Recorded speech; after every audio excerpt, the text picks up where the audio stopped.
Breaking news in the world of crypto. After deciding to ban cryptocurrency ads from its social media platform, Facebook now basically reversing course, easing the ban on certain cryptocurrency ads from pre-approved advertisers. However, the tech titan will continue its ban on ads tied to binary options and initial coin offerings, or ICOs. This as Bitcoin crashes, by the way, to its lowest level of 2018, falling to a new low below $6,000 on Sunday. The digital currency has made a slight recovery since then, but as you can see, this was just above 6,000. The current drop has wiped off billions of the crypto market cap, by the way. But our next guest says, fear not, we might be in a bear market now, but for Bitcoin believers, this isn't our first rodeo, that's for sure. He is the CEO of Polymath, the first ever security token launchpad, giving businesses access to the blockchain and token creation technology. Trevor Kaverko joins us live in a Fox Business exclusive. Trevor, welcome to the Countdown. I have no idea what your company does. Could you explain it for the layman, please? Yeah, Polymath is a crypto project, and we make it very easy for businesses to launch their own token, whether that's tokenized real estate, tokenized bonds, tokenized equities. We make it easy for businesses to launch their own token. So basically, the access to blockchain is like a digital register, is that correct? Of which the token exchange is registered through blockchain, is that correct? Exactly. We think that the new kind of mega trend in crypto is going to be asset-backed tokens. So tokens that are backed by something real. And now they live on the blockchain. They have a lot of benefits to it now that they're digitized on the blockchain, and we're kind of powering that revolution.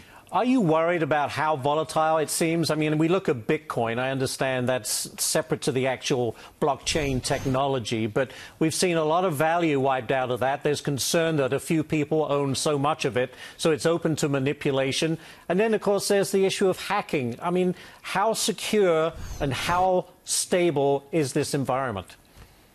Yeah, we're definitely in a correction phase right now, and you're right, it's a very concentrated ownership structure of Bitcoin. I know that kind of firsthand. And I think that's not really not me, but I know, No. I know those who do. But no, look, I think a lot of the news people have misinterpreted out of Asia. There's new regulations coming in, new kind of KYC requirements for exchanges. But I think the market is going to realize that they've got it wrong, that crypto regulation is actually much needed. It's very bullish for the crypto scene. I talk to institutions and money managers every day at my company, and they say that's the #1 thing preventing them from pulling the trigger and getting real exposure to the asset class is actually lack of regulatory clarity. The reverse by Facebook, does that help in the credibility stakes that they will now accept advertising for those that have been, I guess, vetted and authorized by whatever system they use? But does that help in the credibility issue?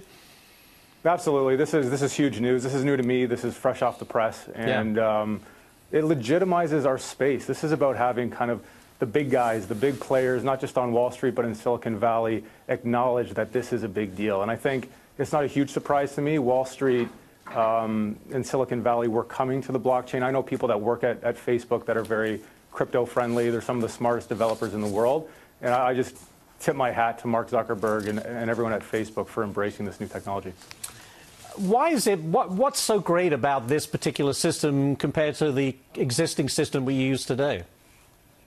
Well, I think the reality is a lot of the infrastructure that Wall Street is built on. I've been spending a lot of time at the New York Stock Exchange last week, and a lot of the tech is legacy. It was built in the 1980s, and there's a lot of kind of clunkiness to it. Settlements, clearinghouses, all those things I think need improvement, and the blockchain is the future. It's a way to have peer-to-peer kind of getting rid of the middleman when it comes to financial transactions and settlements. And for us, it's also a new way for businesses to fundraise. I think that's the #1 thing we're trying to provide to the market, is that you can issue a token or you can issue an LP share if you're a fund, and you can get crypto instead of cash. And it's a new way for entrepreneurs and businesses to capitalize their business at a lower cost of capital than Sand Hill Road or brokers on Wall Street.